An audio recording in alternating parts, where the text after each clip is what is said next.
Hi, இன்னைக்கு நம்ம beef தொக்கு செய்ய போகிறோம். வாங்க எப்படின்னு செய்யறதுன்னு பார்க்கலாம். முதல்ல பீஃபை வேக வச்சுக்கலாம். நான் கழுவி வச்சுருக்கிறேன் பீஃபை. அதுக்கு தேவையான பொருள் என்னென்னு பார்த்துடலாம்.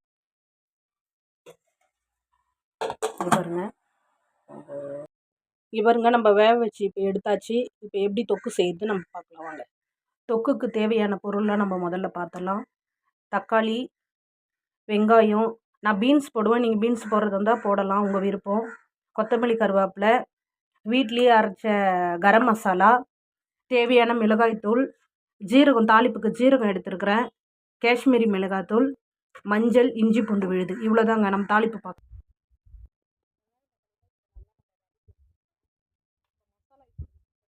இப்போ நம்ம மசாலா ஐட்டத்தை எல்லாத்தையும் மிக்ஸ் பண்ணிக்கலாம் பாருங்கள்.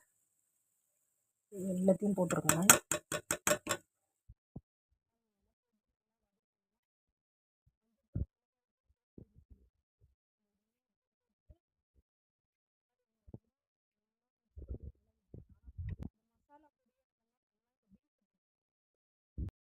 மசாலா கூட நம்ம இப்போ கறி மிக்ஸ் பண்ணியாச்சு.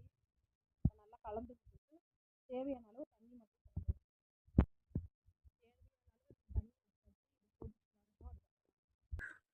இங்கே பாருங்க, நல்லா கொதிச்சு வருது. இந்த ஸ்டேஜில் நம்ம கரம் மசாலையும் கொத்தமல்லியும் கொஞ்சம் மிக்ஸ் பண்ணிக்கலாம். நம்ம கரம் மசாலா போட்டுக்கலாம்.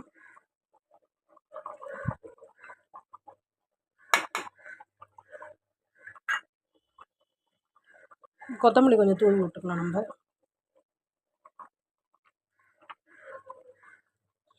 நான் கரம் மசாலா போட்டு நல்லா மிக்ஸ் பண்ணிவிட்டேன். இந்த ஸ்டேஜில் உப்பு கரெக்டாக இருக்கான்னு பார்த்துங்க. நல்லா கொதிச்சு நல்லா வந்துடுச்சு. இப்போ இது ரெடி ஆகிடுச்சு. இப்போ நம்மளது சுவையான பீஃப் தொக்கு ரெடி ஆகிடுச்சு. எல்லாம் இதை ட்ரை பண்ணி பாருங்கள்.